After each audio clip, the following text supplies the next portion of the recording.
Charge sheet দিয়াৰ পিছতেই তাত চৰকাৰী আপোনালোকে একশ্যন দেখাব। 10 তাৰিখে চাৰ্জশ্বিট দিব, 8তে দিয়াৰ প্ৰচেষ্টা, 8 ডিচেম্বৰ।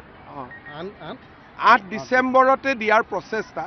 কিবা কাৰণত 10 তাৰিখ গ'লে গ'ল, তেতিয়ালৈকে মই সমাধিত চকু দিয়া নাই। 10 তাৰিখৰ পিছত বাউণ্ডৰী ৱাল টোৱাল আমি চব কৰিম।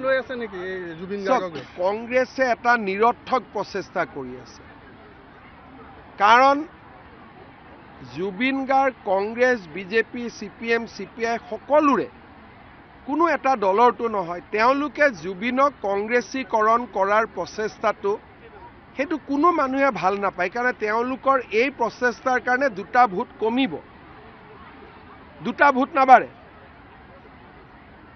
কেতিয়াবা গৌৰৱ গগৈ ক'বচোন যে জুবিন গাৰ্গৰ গান এটা কেইটামান পেৰাগ্ৰাফ গাই দে বুলি, গাই দিব পাৰিব নেকি?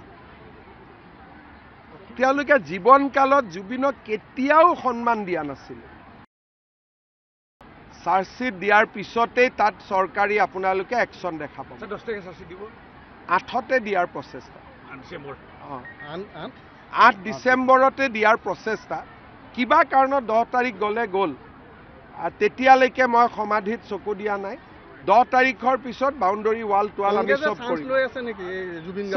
কংগ্ৰেছে এটা নিৰৰ্থক প্ৰচেষ্টা কৰি আছে, কাৰণ Zubeen Garg, Congress, BJP, CPM, CPI সকলোৰে কোনো এটা দলৰটো নহয়। তেওঁলোকে জুবিনক কংগ্ৰেছীকৰণ কৰাৰ প্ৰচেষ্টাটো সেইটো কোনো মানুহে ভাল নাপায়, কাৰণ তেওঁলোকৰ এই প্ৰচেষ্টাৰ কাৰণে 2টা ভোট কমিব, 2টা ভোট নাবাঢ়ে। কেতিয়াবা গৌৰৱ গগৈ ক'বচোন যে জুবিন গাৰ্গৰ গান এটা কেইটামান পেৰাগ্ৰাফ গাই দে বুলি, গাই দিব পাৰিব নেকি?